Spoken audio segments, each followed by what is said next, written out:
Ma question s'adresse à Madame la ministre de l'Éducation nationale.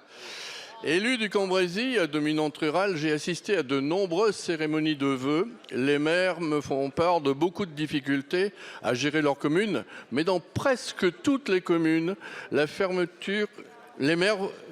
j'ai entendu les maires vouloir rénover ou construire une école, projeter leur commune dans l'avenir.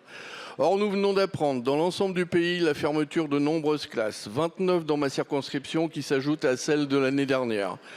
Réduire à une seule classe une école dans un village, c'est condamner à terme l'école. L'école, c'est la vie du territoire, c'est le lien indéfectible de la nation avec ses enfants. Or, notre classement au plan mondial ne fait que dégringoler. Certes, nous ne pouvons nier une décrue démographique, mais elle existe depuis 2017. Or, de 2017 à 2022, les classes ont été maintenues grâce, c'est le terme utilisé, à des dispositifs. Pourquoi brusquement, à partir de 2022, fermer drastiquement les classes?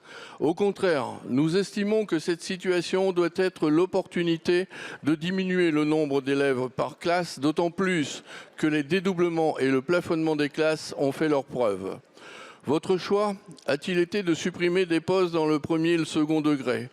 Un choix auquel nous nous sommes opposés au groupe Lyotte lors des 2 derniers budgets, notamment par un amendement de notre collègue Béatrice Descamps, avant que ne tombe le 49.3. Nous ne pouvons nier qu'il y a une concertation avec le DAZEN et les IEN. Je les en remercie, mais ils ne font qu'appliquer les instructions du ministre. Dans un contexte de difficultés économiques et sociales, vous avez l'occasion de répondre à un réel enjeu pour l'avenir de nos territoires. Aussi, comment comptez-vous mettre en place une politique publique efficace contre les fermetures de classes en général et quelles réponses pouvez-vous apporter aux parents et enfants touchés par de nombreuses fermetures ?